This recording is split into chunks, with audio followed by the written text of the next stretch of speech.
Glad to be with you again today. This is World News.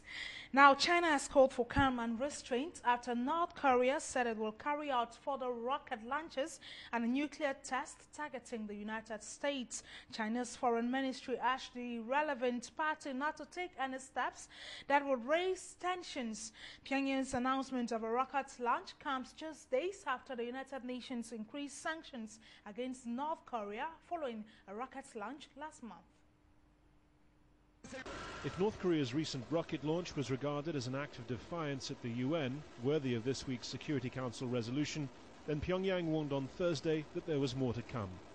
Its powerful National Defense Commission said in a statement, "We do not hide that a variety of satellites and long-range rockets, which will be launched by the DPRK, one after another, and a nuclear test of higher level, which will be carried out by it in the upcoming all-out action, will target against the US, the sworn enemy of the Korean people."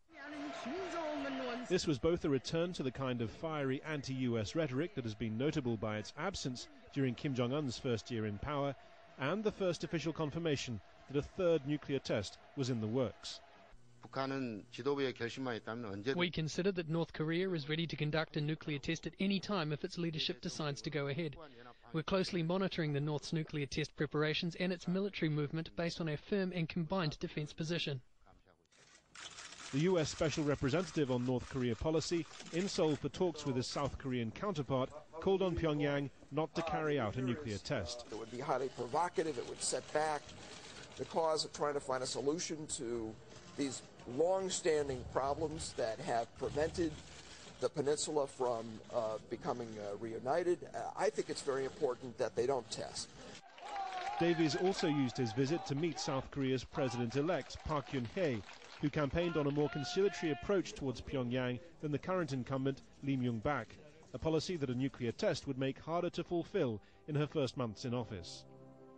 In the past, North Korea has timed such actions around important dates. It's worth noting that Park's inauguration and the birthday of former leader Kim Jong-il both fall in February. Now to the UK, Prime Minister David Cameron has announced plans to renegotiate Britain's relationship with the rest of Europe and to hold a referendum on it within 5 years if his party wins the next election. But continental leaders are reluctant to provide the kinds of changes he wants, and analysts say he might have embarked on a dangerous road. It was early morning in London when Prime Minister Cameron arrived to give his long-awaited speech. I believe something very deeply, that Britain's national interest is best served in a flexible, adaptable and open European Union, and that such a European Union is best with Britain in it.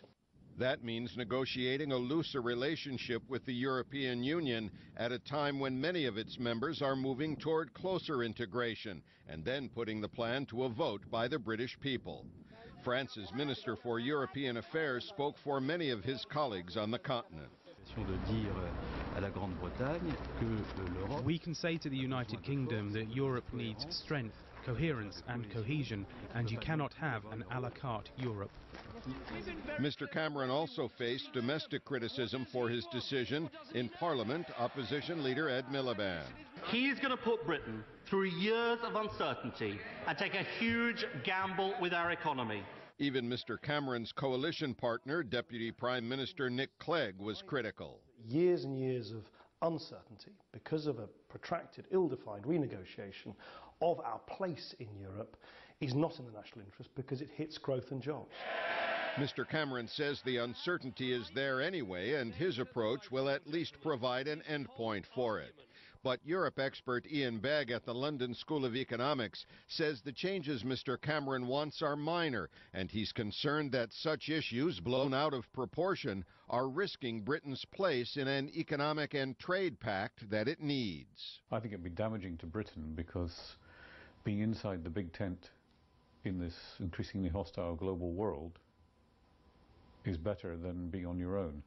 Begg says the prospect of failed negotiations or a no vote by the British people creates considerable risk that the process Prime Minister Cameron began Wednesday will eventually usher Britain out of the European Union. Moving on, a French woman serving a 60-year jail sentence for kidnapping has been freed by Mexico's Supreme Court. It ruled that Florence Case's rights had been violated in her original trial. After more than 7 years behind bars, Florence Case walked out of a Mexican prison a free woman. She's now headed back to France to be reunited with her family. It took little more than an hour for a 5-judge panel to decide that French woman Florence Case should be released because her constitutional rights had been violated. We order the immediate and absolute freedom of Florence Marie Louise Case Crepon. The judges had been considering a proposal to throw out her 60-year jail sentence and send her case back to a lower court. In the end, a day after arresting her in 2005, federal police officers pretended to arrest her for the first time. And Case was not granted immediate consular access, and during her trial, there was contradictory testimony from witnesses about her involvement in the kidnapping ring run by her boyfriend. Still, she's always maintained her innocence. It's very important for Florence Case, but it's also an enormous precedent for Mexico, because the Supreme Court is now sending a clear and very firm message that these kind of abuses cannot be tolerated. Rights groups representing the kidnapped victims were watching the case closely and wanted the court to uphold the conviction. Hoy la máxima casa se supone de justicia. Today, the highest court showed that there is no justice, there is power and there is money to buy a media campaign in order to portray a kidnapper as innocent. The case had strained relations between Mexico and France, where Case's sentence has become a national issue. French President François Hollande welcomed the decision, and her mother reacted emotionally. I'm full of joy, I'm full of joy. I can't say anything else. I still can't believe it. Until the last moment I was saying to myself, she will probably get a retrial. I didn't believe it, and in one go, I just felt an explosion. But many Mexicans are unhappy with the decision and say they'll be looking for the courts to uphold their rights as forcefully as those of Florence Case. You're still watching World News on AFRIQUEMEDIA. We're going now to Venezuela, where Vice President Nicolas Maduro says police have uncovered plots to assassinate him and the head of the National Assembly as President Hugo Chavez recovers from cancer surgery in Cuba. Maduro provided no proof of the claim made at a rally on Wednesday, but said action would be taken pretty soon.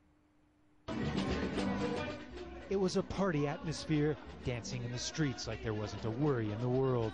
Hugo Chavez here, Hugo Chavez there, Hugo Chavez was everywhere. But at this pro-government rally, the real Hugo Chavez was nowhere to be found, still recovering from surgery in a Cuban hospital, not seen or heard from in over 45 days. Vice President Nicolás Maduro, the de facto head of state while Chavez has been away, made the explosive claim of an assassination plot targeting himself and the President of the National Assembly, but he provided no evidence. For the past few weeks, we've been investigating groups that have infiltrated the country with the goal of assassinating Diosdado Cabello and me. Opposition leader Enrique Capriles called the claim nonsense. As for Chavez, no new information about his health was released, but his supporters are hoping for his fast recovery. I have faith and the certainty that President Chavez will be here with us in our land. He is not gone yet. He is recovering to come back stronger and give us the happiness we need here in Venezuela. In a gymnasium on the other side of town, a few thousand people from the opposition gathered in what was a much more subdued rally.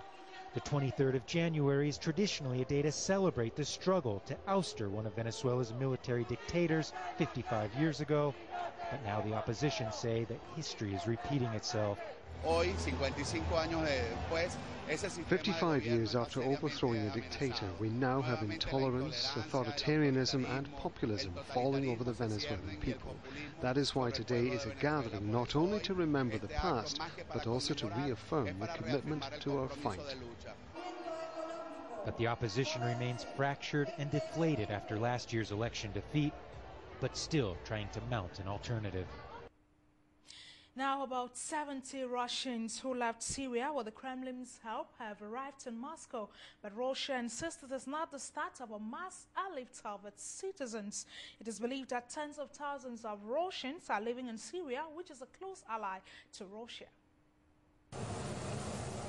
Their journey home was long and difficult, the elderly and the very young among those returning to Russia.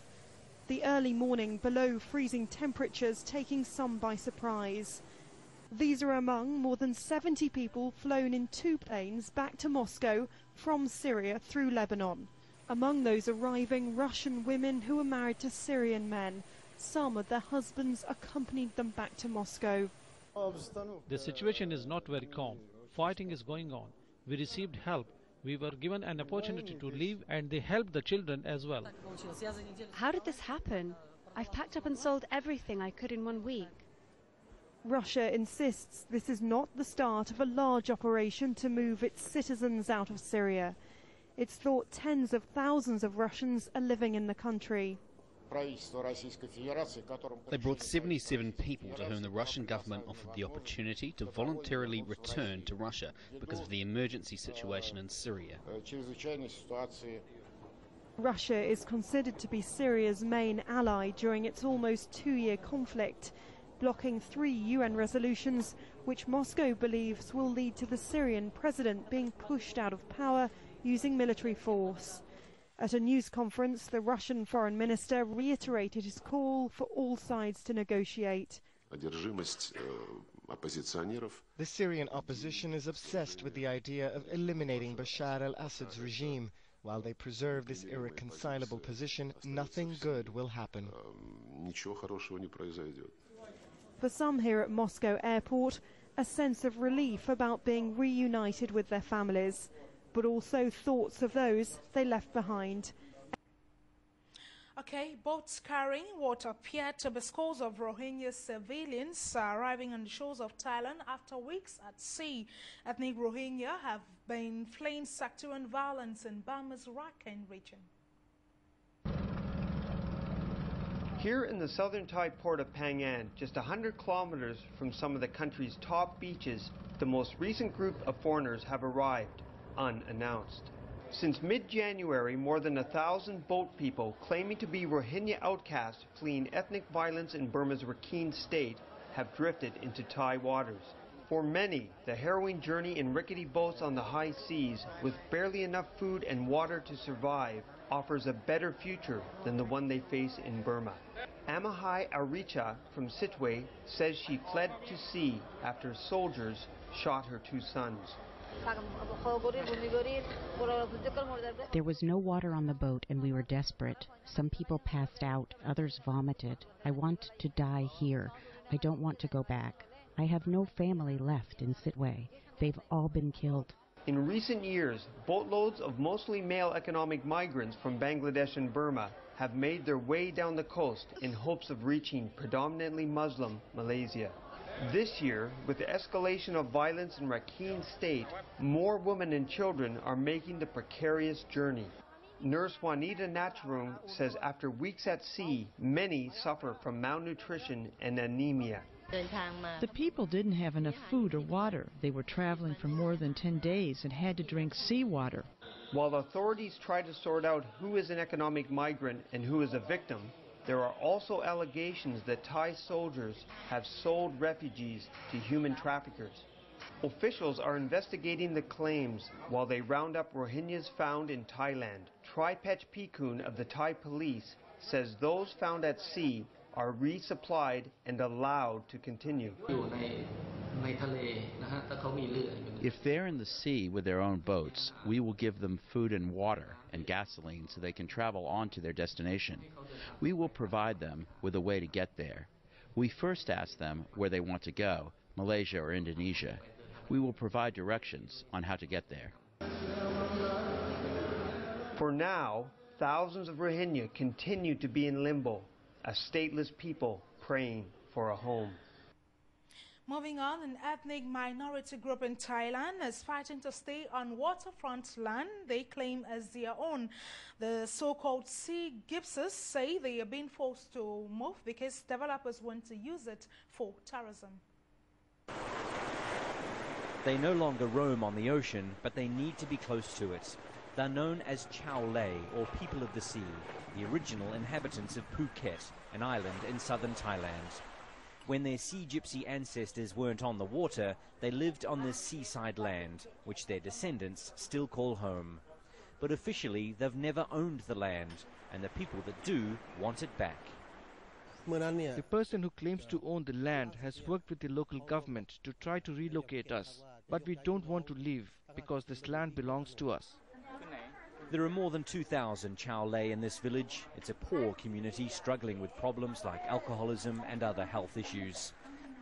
They say their land is being stolen because they're seen as easy targets in a country where they're discriminated against. Thai people look at the sea gypsies as second-class citizens who haven't developed yet. Some think of us as dirty and uncivilized. The disputes are being driven by money on an island where tourism is booming and beachfront land is becoming scarce. The sea gypsies say the pressure to move became more intense after the 2004 tsunami that devastated Phuket. Some vacant land was snapped up illegally. The sea gypsy cases are now going to court, but in the meantime they're hoping for government intervention. Government ministers came to visit the village to find out what the problem is. It's possible the government might buy the land and give it to the sea gypsies.